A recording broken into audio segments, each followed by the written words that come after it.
1장 14절 15절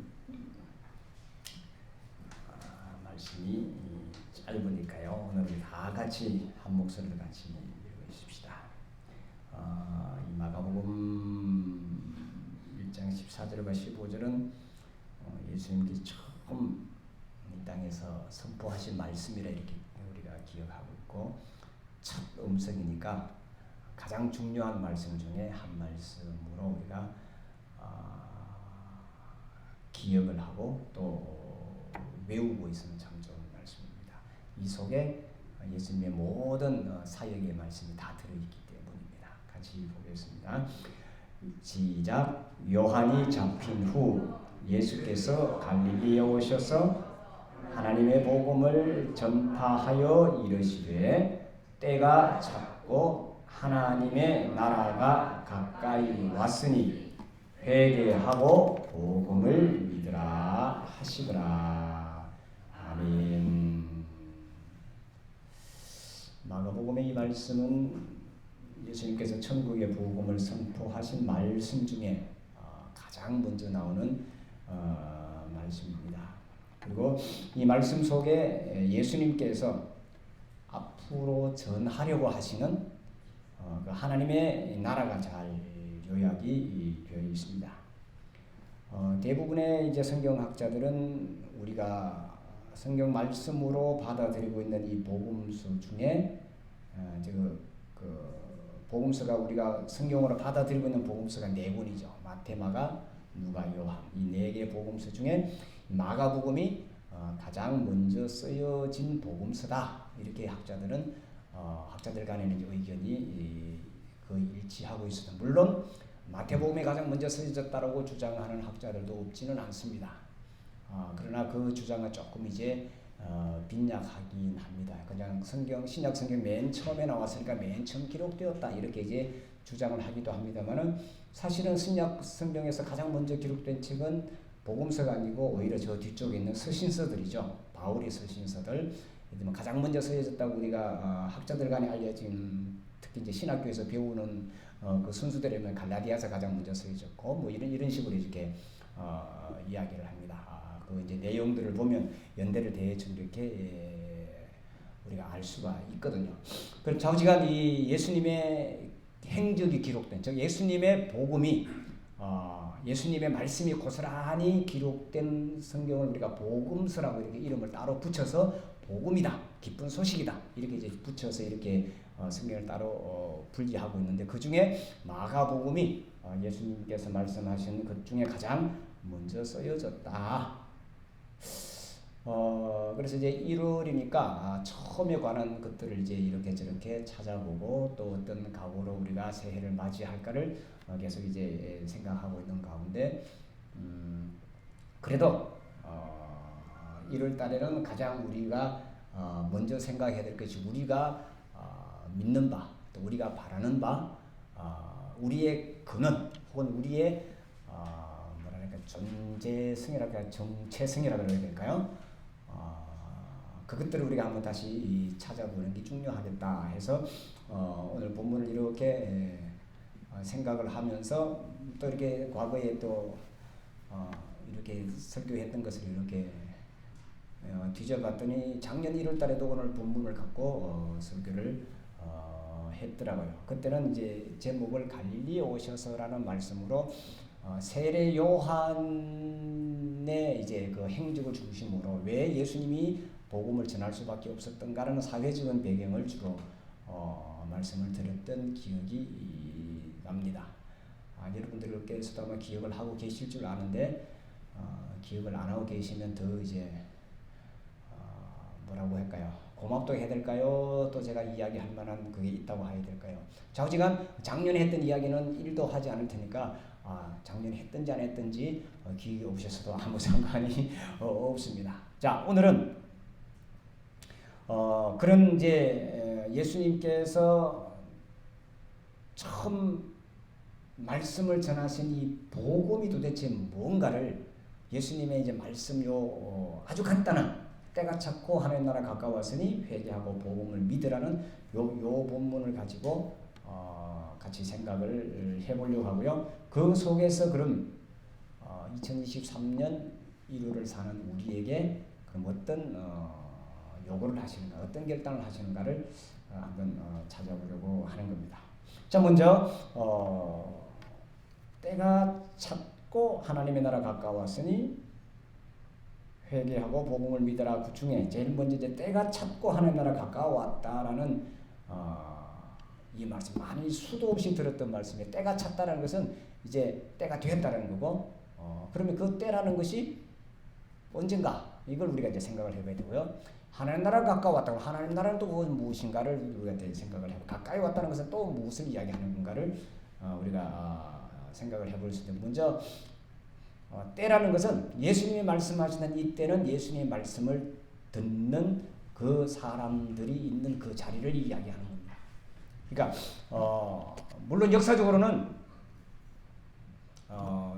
이제 유대 그 나라에 또 로마의 압작 시대에 또 이제 세례 요한이 순교를 한 다음에 뭐 이런 여러 가지 정치적이고 사회적이고 뭐 이런 것들을 생각을 해볼 수 있습니다만은 2000년 전에 그 때면 그럼 지금은 그럼 때가 지났느냐? 우리에게 때는 그럼 언제냐? 이게 아주 이제 시간적인 그런 때로, 즉 우리가 생각하는, 그러니까 흘러가는 이 시간 속에서 때를 예수님께서 말씀하시는 게 아니라 이 때는 그죠? 머물지 않는 영원한 때를 이야기하는 거죠. 더 이제 이 구체적으로 생각하려면 또 이제 복잡해지고 또 이제 더 깊이 들어가야 되는데, 좌우지간 우리가 성경에 말하는 지금 혹은 때 뭐 이런 말이 나오면 그건 뭐냐? 내가 지금 하나님의 말씀을 듣고 있는 그 때를 이야기하는 겁니다. 어제도 아니고 내일 들을 것도 아니고 지금 듣고 있는 이 때.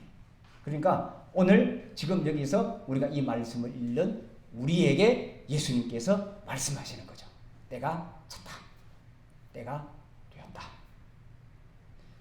모든 사람에게 우리가 공동체의 때 혹은 우리나라의 때, 뭐 역사적인 때, 뭐 세계의 그런 때를 이야기하기도 하지만 우리가 때를 이야기할 때는 근데 그게 아니라 예수님은 늘 말씀하시기를 개인의 결단을 늘려고 했습니다. 내가 하나님을 만나는 그 때를 이야기하는 겁니다. 내가 하나님의 말씀을 들을 때를 이야기하는 겁니다. 내가 결단을 할 때를 이야기하는 거죠. 자, 예수님의 말씀을 받아들이고 결단하는 그 시간을 가지고 때라고 말씀을 했죠. 조금 전에 말씀드렸지, 그것은 흘러가는 우리가 오늘 2023년이다, 뭐 그럼 24년이 된다 이렇게 쭉 흘러가는 그런 시간이 아니라, 즉 이걸 이제 조금 이제 이제 용어를 나누자면 시간을 이제 둘로 이렇게 나눈 거죠. 하나는 이제 크로노스라고 해서 이제 흘러가는, 우리가 말하는 계산하는 그런 시간을 이야기하는 것이고요.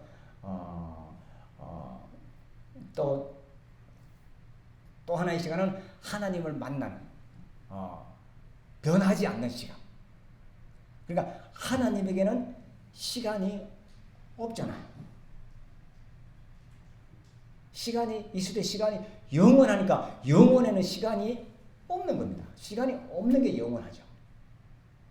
그래서 하나님을 만나는 그 때를 예수님께서 말씀하신 거죠. 그래서 우리가 예수님이 말씀하시고 예수님이 가르치시고 예수님이 활동하셨던 그 시간은 굉장히 짧잖아요. 굉장히 짧아요.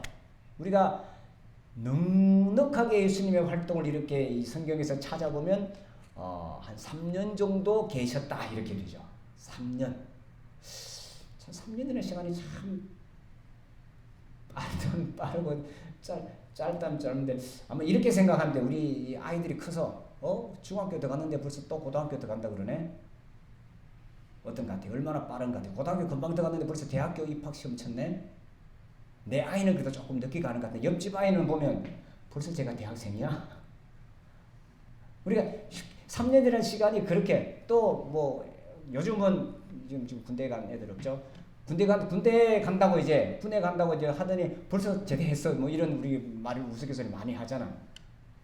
아주 짧은 시간일 수도 있고 또 그냥 중요하지 않게 그냥 지나가 버릴 시간도 있는데 예수님께서 활동하시는 걸 길게 보면 이제 한 3년 정도로 보는데 제가 가끔 말씀드립니다만은 예수님의 그 행적에 기록된 복음서를 이렇게 살펴보고 예수님께서 복음서에서 말씀하셨던 것들을 날짜별로 이렇게 적어보면 요거는 며칠, 그러니까 요는 하루분, 또 하루분 적어보면 30일이 안 된다고 제가 늘 말씀드렸죠. 한번 확인해 보세요. 마가복음을 펼쳐놓고 또 마태복음을 펼쳐놓고 그러니까 많은 말씀을 하셨는데, 그죠? 그 누가복음에 의하면 예수님에 대한 이야기를 기록한 사람이 너무 많은데 그걸 다 쓰려면 책으로 다 쓸 수가 없다고 할 정도로 해놓고, 또 요한복음 마지막에 보면 예수님 말씀을 다 기록할 수 있는, 우리가 오늘 304장 찬송을 불렀습니다만은 하나님 은혜를 다 기록할 수도 없다. 바다를 먹물로 쓰고 하늘을 두루마리 삼아도 다 기록할 수도 없다. 어마무시하게 많다라고 우리가 이야기하고 알려졌지만 실질적으로 우리가 보고 있는, 우리에게 전해진 예수님의 말씀은 불과 20 며칠 분량밖에 안 된다는 거죠.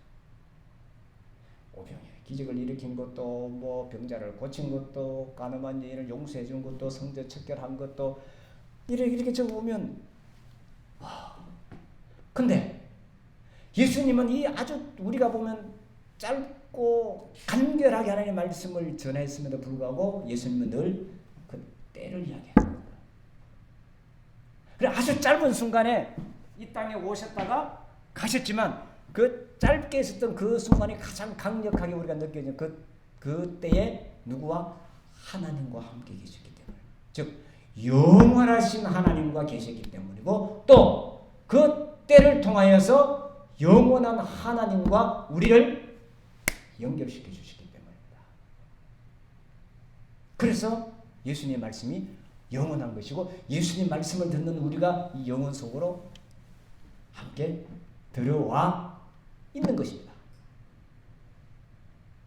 임숙자 권사님은 아멘을 하시는데, 자 다시 예수님 아주 짧은 시간에 계셨고 짧게 하셨지만 그 말씀이 2000년 지난 오늘 우리에게도 힘이 되고 능력이 되는 것은 그때가 하나님과 함께 있었을 때이고, 그때를 예수님은 그냥 혼자만 하나님과 함께 계셨던 것이 아니라 우리에게 누구든지 나를 믿는 사람은, 누구든지 내 말을 듣는 사람은 아버지와 하나가 된다는 것을 강력하게 말씀하시고, 그 말씀을 들은 많은 사람들이 점점 늘어서 오늘 우리에게도 그렇구나, 우리도 하나님과 하나가 되었구나, 그리고 하나가 된 존재로 사는구나, 그리고 우리에게는 시간이 이미 시간을 극복하고 시간이 없구나, 우리는 영원한 존재가 되었구나를 믿는 거죠.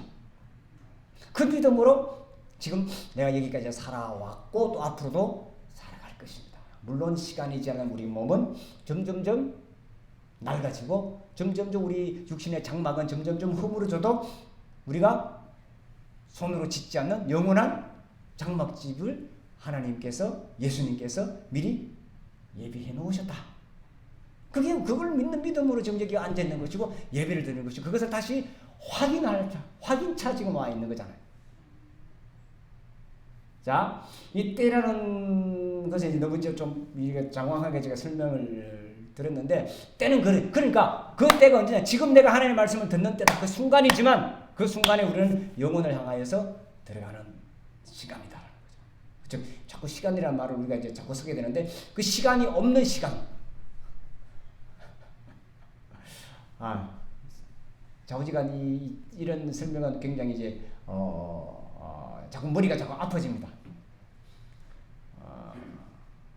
이렇게 복잡할 때는 한 가지 해결 방법이 있는데, 저 가지 해결하는 방법인데, 우리 서울에서는 잘 안 보입니다만은 이 깜깜한 하늘에 이제 깜깜한 날 하늘을 쳐다보면 어느 정도 그것이 뭔가 이렇게 뭐가 오는 것 같아요. 글로 쓰고 말로 하면 이게 뭔지 이러는데 딱 쳐다보면 이거는, 그러니까 내 이 영이 뭔가 그렇게 연결이 되는 듯한 그런 느낌을 아마 여러분들이 받아보셨을 때가 있을 겁니다. 아마 저는 제 개인적인 경험은 17살 때 중고등부 수련회를 가서 철학 기도를 하고 그때 이제 기도글 이런 것들이 많이 유행했었잖아요. 권사님 아시잖아요. 그 기도를 가서 막뭐 소나뿌리를 하나 뽑아야 된다 하고 이제 계속 기도하고 딱 나왔는데 하늘에 그냥 별이 쫙 있는 걸 보고 그렇구나. 우리가 저기서 이렇게 와서 지금 이렇게 하나님 뜻을 이렇게 뭐 이런 잘 알지도 못하는 것때 이제 그것을 보고 하나님 나와 함께 하시는구나를 확인하고 확신할 수 있고 지금까지도 하늘만 쳐다보면 하나님이 계시다는 것 그리고 내가 지금 여기서 하나님의 이 은혜로 하나님의 축복으로 여기까지 왔구나 그리고 앞으로도 갈구나 이런 확신을 나름대로 가지는 거죠. 그런데 때라는 것은 바로 그런 것을 이야기하는 거잖아요. 자, 근데 하나님 나라가 가까이 왔다 그래서 하나님 나라는 아주 간단합니다. 하나님의 뜻이 이루어지는 것입니다. 어디에? 내게. 우리는 자꾸 하나님 나라 할 때 우리 예를 들면 교회를 바꿔야 되고 가족을 바꿔야 되고 사회를 바꿔야 되고 정치를 바꿔야 되고 누가 돼야 되고 자꾸 이런 쪽으로 하니까 흐려지는 겁니다. 이것은 다 그 사람들에게 속아 넘어가는 겁니다. 매스컴에 속아 넘어가는 것이고 특히 좀 어떻게 보면 이 전체로 움직여가는 그 속에 우리가 매몰돼 가지고 서로 그냥 여기 장단 맞추고 저기 장단 맞추다가 그럼 내 시간은 어떻게 됐어? 내 시간을 잃어버리고. 근데 그걸 또 그렇게 나쁘다고 또 할 수도 없는 것이 그게 그분들의 또 일상이니까요. 지난주에도 이 아버님을 뵈러 다녀왔는데 가면 이제 제일 불편한 게 뭐냐면 여러분들 중에도 그런 분들이 계시면 용서하시길 바랍니다. 채널 A를 틀어놓으시고는 그것도 크게 귀가 잘 안 들리시는 크게 틀어놓으시고는 계속 거기 보면 이제 한 5시 6시 때문에 그 뒤에 진짜 토론 같은 걸 막 하고 서로 이제 뭐 나와서 떠들잖아요. 그걸 이제 하면서 이제 그냥 듣고만 계시면 좋은데 계속 이제 어느 편을 이제 저는 이제 대구니까 그러니까 이게 제가 그 사람들 그렇게 서로 여기 하면 여기 하고 저기 하면 저기 합니다 해도 그게 이제 안 들어오시는 거죠.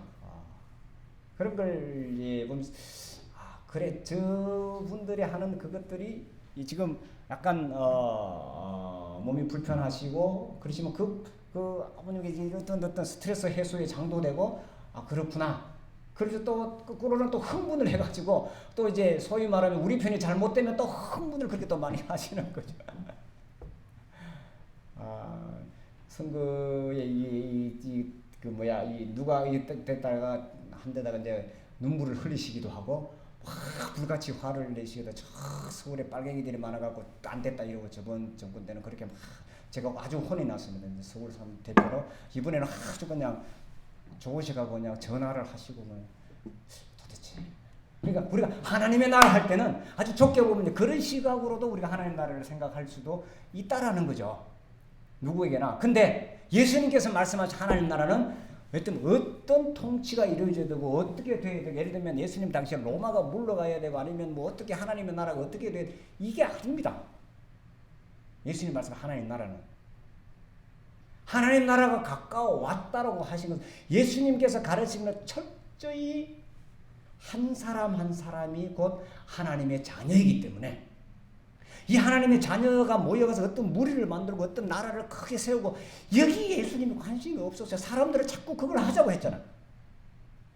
예수님이 예루살렘 올라올 때 하자고 다 예수님의 12 제자들도 다 예수님의 그것을 보고 따라온 거잖아요. 예수님의 제자가 정말로 12명은 아니잖아요. 또 여기 또 시험을 받으신 분은 예수님의 제자가 정말 12명은 아닙니다.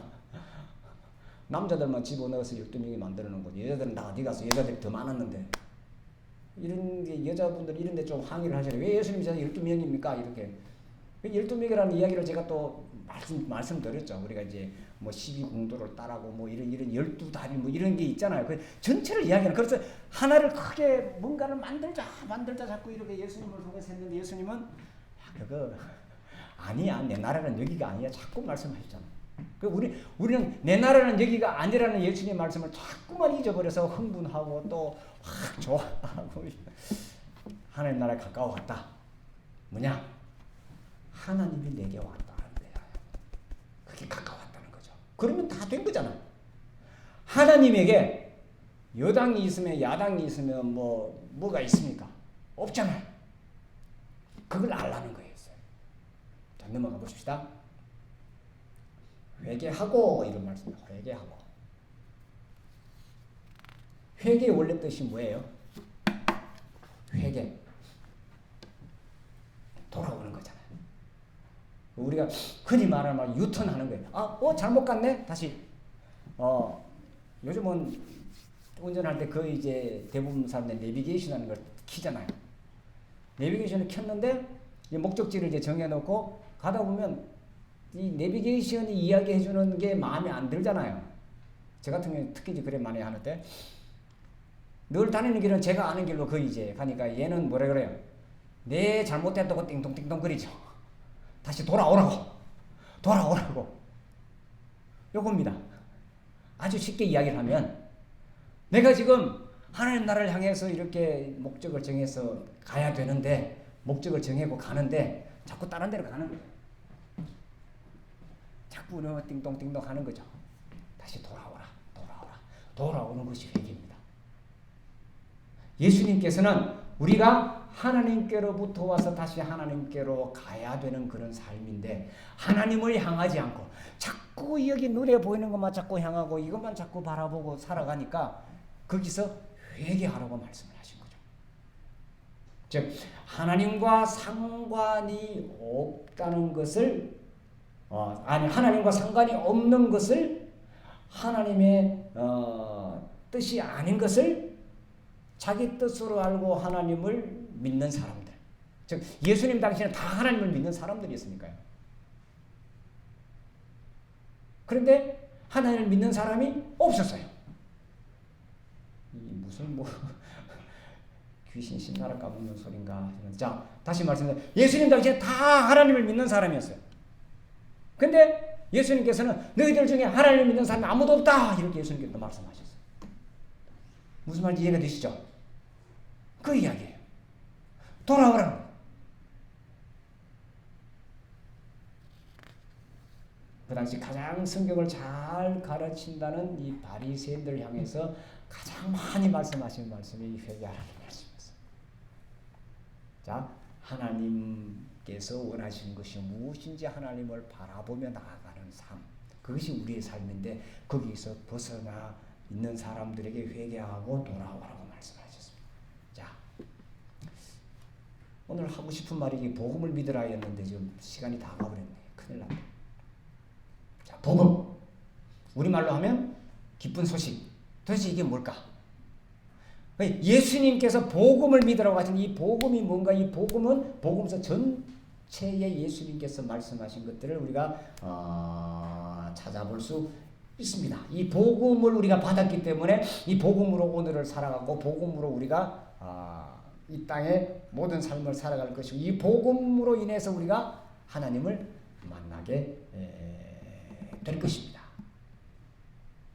제가 몇 가지를 이렇게 이제 아주 간추려서 한번 뽑아봤는데요. 가장 먼저 생각해 볼 것은 예수님께서 이 땅에 오셔서 말씀하신 그 복음은 요한복음 1장 12절 우리가 오늘 교동문에서 읽은 본문입니다. 영접하는 자 곧 그 이름을 믿는 자들에게는 하나님의 자녀가 되는 뭐요? 특권이 있으니 권세를 주셨으니. 이것이 제가 생각할 때는 예수님께서 말씀하신 가장 중요한 첫 단추입니다. 하나님의 자녀가 되었다는 것이 그걸 아는 것이 그것을 깨닫는 것이 가장 기본적인 복음입니다. 기쁜 소식입니다. 우리에게. 예수님의 말씀을 따라 예수님을 믿는 사람은 하나님이 내 아버지가 되십니다.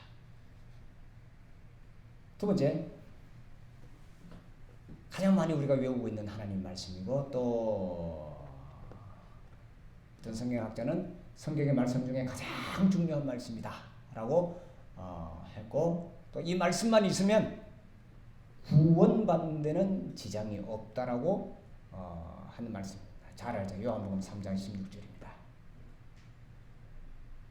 하나님이 세상을 이처럼 사랑하사 독생자를 주셨으니 이는 그를 믿는 자마다 멸망하지 않고 영생을 얻게 하려 하십니다. 이 말씀을 모르는 분은 없죠. 자, 이 말씀을 붙들고 있으면 됐잖아요. 이게 복음이잖아요. 이게 예수님께서 하신 말씀이죠. 이 말씀은 이제 니고데모와의 대화에서 마지막 결론 부분에 이 말씀을 하셨습니다. 자, 이 말씀 가운데서 제가 이제 이 말씀을 이제 설교를 하면서 들었던 기억이 나는데 가장 마음에 와닿는 구절은 이것입니다. 하나님이 세상을 이처럼 사랑하사. 이처럼. 저처럼이 아니라 이처럼입니다. 이처럼이 뭐예요? 지금 있는 내 모습 이대로입니다. 지금 여기 앉아있는 이 모습 그대로입니다. 내일 변화될 내 모습이 아닙니다. 어제 잘했던 내 모습이 아니에요. 이 말씀을 읽고 있는 지금 이 순간을 이야기하는 거죠. 뭐 하신다고 하나님이? 나를 사랑한다요. 이 말씀을 보면 생각만 하면 그 자리가 실패의 자리든 그 자리가 성공의 자리든 그 자리가 혹시 죄를 짓는 자리도 상관없습니다. 예수님은 그러셨잖아요. 가나마다 현장에 잡힌 여자를 보고 나도 너를 정죄치 않는다고. 탕자가 아버지의 모든 재산을 다 탕진하고 둘째 아들이 다시 돌아올 때 아직 멀리가 있는데 아직도 거리가 먼데 그 아버지는 맨발로 쫓아가서 그 아들을 맞이하잖아요. 아, 그래 내가 지금 가는 길이 잘못됐구나라고 생각하고 다시 하나님이 세상을 이처럼 사랑하사 독생자를 주셨으니 내 이 모습 그대로 하나님이 사랑하시는 것을 깨닫고 받아들이는 그 자는 멸망치 않는다. 그게 복음이지 뭐가 복음. 1등만 사랑하고 잘하는 사람만 사랑하는 그 세상은 이 세상에도 많이 깔려 있잖아요. 예수님이 그걸 반대하시고 그걸 아니라고 하시러 이 땅에 오신 거잖아요. 누구나 하나님을 믿으면 하나님의 자녀가 되고 누구나 하나님이 지금 내 모습 이대로를 사랑하시는 거를 믿는 자를 하나님은 구원하시는 것입니다. 하나님의 이름을 부르는 자 그의 삶은 언제나 멸망을 벗어나 영생입니다. 누구에게나 삶의 여정은 힘들고 어렵습니다. 우리는 모두 처음 가는 길이니까요. 10년을 살았던 20년을 살았던 70년을 살았던 80년을 살았던 여전히 어렵습니다. 여전히 모르겠어요. 이렇게 하면 잘하는 것 같다라고 내가 결정하고 내가 받아들이려고 내가 학습한 대로 살아갈 뿐입니다. 그런데 하나님께서는 그것을 살아가신다는 거죠. 내가 어떤 결정을 하고 어떤 모습으로 하고 지금까지 왔든지 묻지 않으시는 분이십니다. 이런 조언을 우리가 듣기는 하지만 내게 딱 맞는 것이 없다는 거죠. 왜냐? 우리는 하나님의 형상으로 지음받았기 때문에 옆에 사람과 절대로 같지가 않다는 거죠. 그게 묘미잖아요. 요즘은 AI 해서 전부 다 통일시키고 뭘 하려고 자꾸 이야기하지만 절대로 안 됩니다. 똑같을 수가 없어요. 똑같지가 않은 걸요. 뭐 사람이 사는 세상에는 기계들이 사는 세상은 똑같을 수 있습니다. 그러나 사람은 그렇지 않습니다. 하나님의 형상대로 지음받아서 각자가 다 다르면서 각자가 다 하나를 위해서 나아가기 때문에 그렇다는 것입니다. 그런데 우리가 어떤 여정을 가든지 그 끝은 하나님의 집이고 영생이라는 말씀이 바로 복음이잖아요. 그게 기쁜 소식. 아멘. 멋있잖아요. 그러면서 하시는 이제 예수님 말씀을 또 이제 여기저기 이제 찾아보면 그 중에 제일 마음에 드는 부분 중에 하나가 너희는 세상의 소금이다. 너희는 세상의 빛이 나게 해주신 말씀. 이게 또 복음이 아니고 뭐겠습니까? 소금이다. 있는지 없는지도 모르는데 들어있네. 이게 없으면 안 되네. 그렇잖아요. 우리가 소금의 중요성을 아무리 이야기해도 그냥 지나치지 않고 빛의 소정을 아무리 이야기해도 이 두 가지는 생명의 근원이 되잖아요. 우리가 그렇다는 거예요. 누가 하나님 믿는 자가 소금이고 빛이래.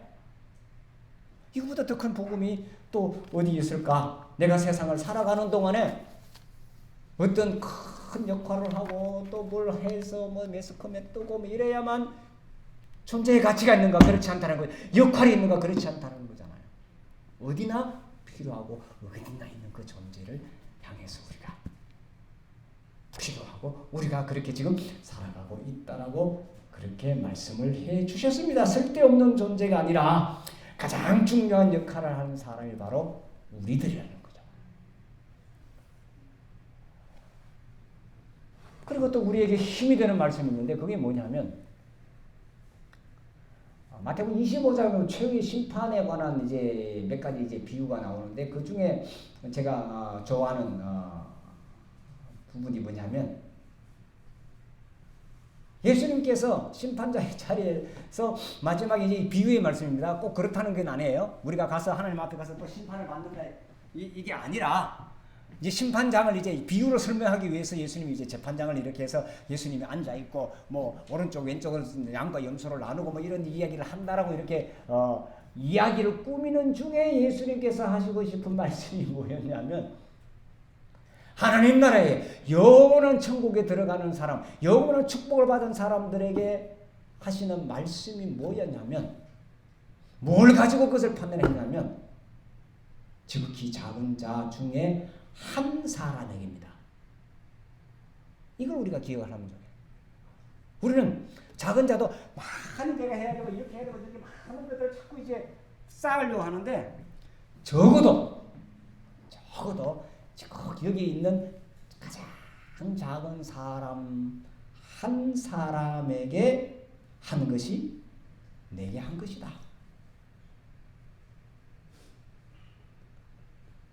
요즘은 사람을 넘어서 뭐 개나 고양이나 또 심지어는 식물이나 이런 것도까지도 정성을 쏟고 사랑을 쏟고 하는 것들이 지나칠 정도로 많이 있습니다. 그것이 잘못됐다 뭐 했다 그런 것이 아니라 성경 말씀에 보면 여기 있는 작은 사람 중에 한 사람에게라도 예수님께서 뭘 대접하라 했냐면 찬물 한 그릇이라도 대접한 사람은 그 상을 잃지 않을 것이다. 자, 지금까지 살면서 이 정도는 다 했죠? 이것도 아직 못 하셨어요? 했죠, 그죠? 했으면 어때요? 우리가 심판 자리에서 심판을 통과할 것 같아요? 못할 것 같아요? 했죠?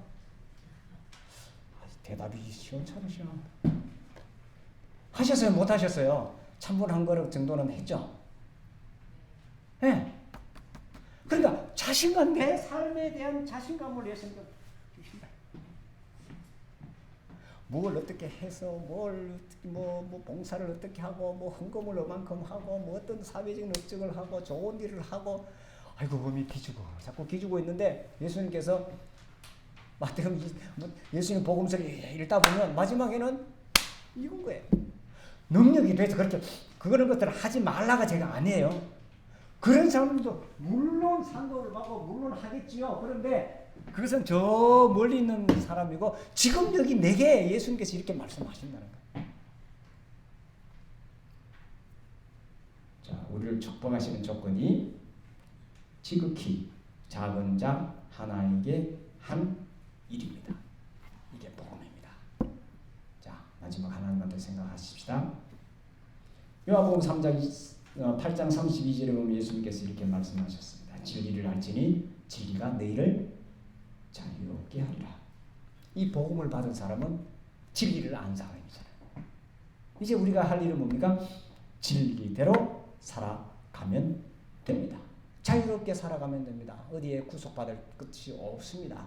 이것을 알고 이것을 깨닫고 우리가 2023년 복음으로 진리를 또 자유를 누리는 한 해가 되었으면 참 좋겠습니다. 기도하겠습니다. 하나님,